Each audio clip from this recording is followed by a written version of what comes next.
Money is not everything, but everything needs money. பணம் எல்லாமே கிடையாது, ஆனா எல்லாத்துக்கும் பணம் தேவை. அதுதான் ஆக்சுவலா வாழ்க்கைக்கான தத்துவம் கூட.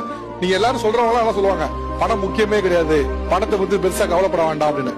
ஆக்சுவலா சொல்ல போனா பணம் முக்கியமே கிடையாது நீங்க சொல்றதுக்குமே கூட உங்களுக்கு ஒரு ஸ்டேட்டஸ் தேவை. அந்த ஸ்டேட்டஸ்ல இருந்து நீங்க சொன்னீங்கன்னா பா செம்மையா பேசுறாப்ல தத்துவம் இல்ல அப்படிம்பாங்க.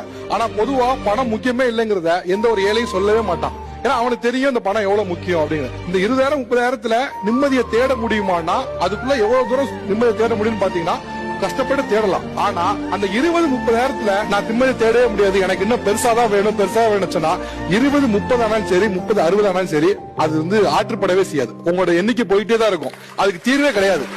அதுக்காக நான் வந்து 20,000-30,000 நீங்க தேங்கிடுங்கன்னு சொல்ல மாட்டேன்.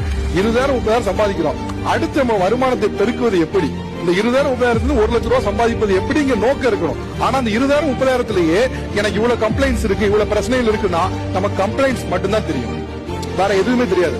சோ இந்த சைடுல இருக்கவங்க எல்லாம் வந்து நீங்க வாங்குற அதே சேலரி தான் இங்க வாங்குறாங்க. ஆனா இவங்க எப்படி நிம்மதியா இருக்கேன்னு சொல்றாங்கன்னா அதை அவங்க கம்ப்ளைண்ட்ஸா பாக்கல.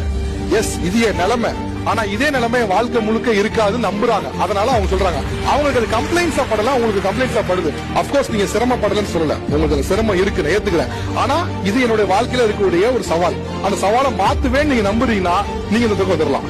அதை நம்பலன்னா உங்களுக்கு இன்னும் ஒரு பெரிய புகாரா தான் இருக்கும். இதே